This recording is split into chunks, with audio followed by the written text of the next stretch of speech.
Gusto niyo bang maging kasing bango ni popstar Sarah Geronimo? Posible yan dahil malapit ang inlunsad ang pabango ni Sarah para sa aficionado. Sarah Geronimo, anong ganap?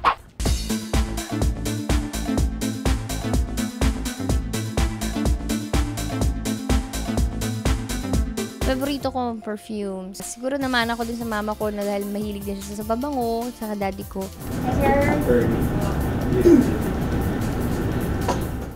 Masinsinan ang paghahanap ni Sarah ng scent na pinakaswak at nababagay sa kanya.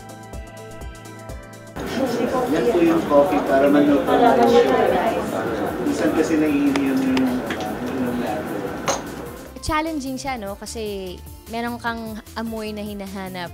Personally, gusto ko yung light lang, yung masusuot ko siya kahit umaga, kahit nasa outdoor ako, hindi ako mag-aamoy na parang unpleasant na. Siyempre, yung long-lasting, yung hindi matapang, basta light lang siya. Happy naman ang lahat dahil nang makita at maamoy ng saktong scent ay agad na nagkapirmahan para sa endorsement deal ni Sarah para sa aficionado.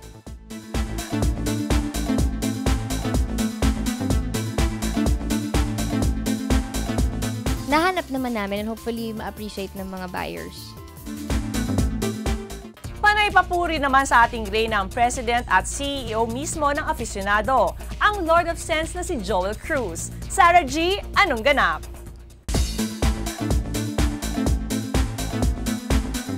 We made a good choice na si Sarah kinuha namin. And we're so also lucky na she's under Boss Vic, no? And we know din na that's also important kung sino yung nagmamanage din sa kanya, no, sa mga endorsers namin kasi we also check on that. Nakakasiguro ang aficionado sa pangunguna ni Joel Cruz na perfect choice si Sarah bilang bago nilang endorser. For sure talaga hindi kami nagkamali sa pagkuha sa kanya dahil she's a perfect ambassador, no, ng perfume ng aficionado.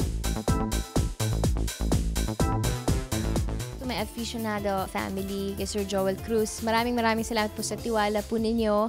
At nag-enjoy ako sa paghanap ng kung ano yung bagong scent na tatatak sa akin bilang endorser, yung Sarah Gina perfume yung scent.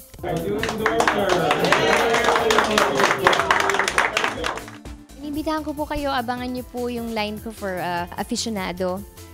Sana po magustuhan niyo. Thank you.